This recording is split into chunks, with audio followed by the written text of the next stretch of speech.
Chaque jour, des centaines de camions s'élancent sur les routes pour faire la tournée des quelques 17 000 conteneurs du relais disséminés dans toute la France.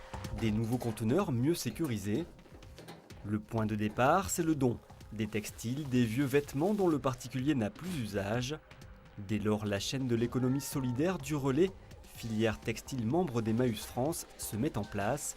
À la collecte succède le tri, une étape primordiale. Le relais et ses partenaires collectent quelques 90 000 tonnes de textiles chaque année. Alors, en termes de revalorisation, on va avoir 6% du meilleur de nos collectes qui vont alimenter nos magasins, les boutiques Dingue Fringues. 55% partiront à l'exportation. 26% redeviendront matières premières. On va ensuite avoir 10% qui donneront du chiffon d'essuyage et il va nous rester 3% de déchets ultimes. Sur la chaîne de tri, des mains et des visages, le relais, c'est 1900 salariés et 3 emplois créés chaque semaine.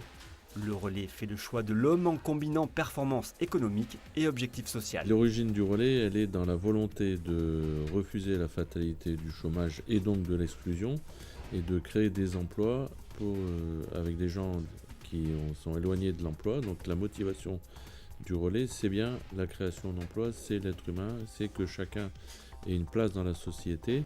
Depuis des années, Sébastien travaille sur la chaîne de tri. Un emploi vécu comme une opportunité de carrière et de vie. Ça fait 12 ans que je suis ici. Et quand je suis arrivé ici, j'avais pas de diplôme, je savais pas lire ni écrire. Et puis j'ai refait une remise à niveau. Pendant 6 mois, je suis retourné à l'école et maintenant je sais lire et écrire grâce au relais. Numéro 1 de la valorisation textile en France, le relais a su développer une stratégie industrielle.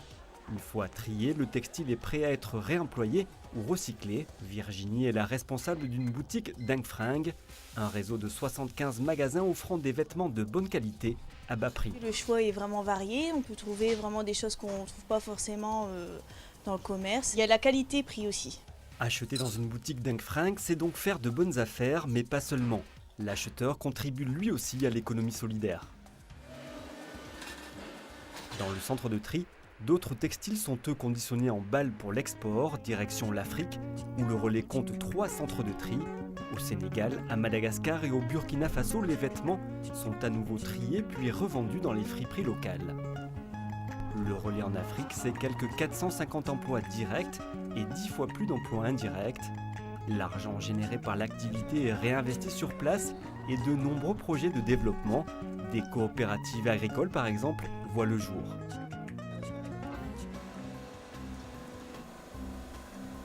Un jean comme ça avec un trou, on ne sait pas le revaloriser en tant que vêtement. Donc ça typiquement c'est le genre de produit qui va alimenter Métis, notre isolant thermique. Le Métis, c'est cet isolant thermique et acoustique fabriqué à partir de fibres textiles. Pour ce faire, le textile est dans un premier temps effiloché. L'effilochage des matières textiles, ça commence par l'achat des balles, des vêtements ou d'autres textiles que nous mélangeons, que nous coupons et qu'après passons sur de grosses machines pour pouvoir défaire tous les tissus pour obtenir de la fibre. Ces fibres que l'on retrouve au début de la chaîne de fabrication du Métis. Pour la fabrication de cet isolant, le relais dispose de sa propre usine. Ici, selon un savant dosage, le coton est mélangé à du liant pour ensuite être comprimé et passé au four.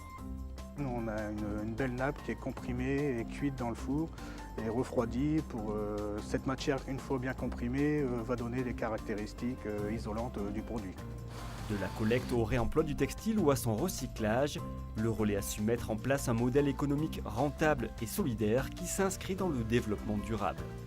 Il se trouve que notre activité principale, qui est celle de la collecte des vieux vêtements, de leur tri et de leur recyclage ou de leur réemploi suivant les cas, est pleinement inscrite dans ce qu'on appelle du développement durable, voire de l'économie circulaire. Nous traitons des déchets à un coût qui est nettement inférieur à la mise en décharge, tout en créant de l'emploi, donc un impact social très fort, et de l'emploi réparti sur le territoire, et avec bien sûr une efficacité écologique, puisque tout ce que nous remettons sur le marché, que ce soit en réemploi ou en recyclage, est sur le plan macroéconomique une économie de matières premières.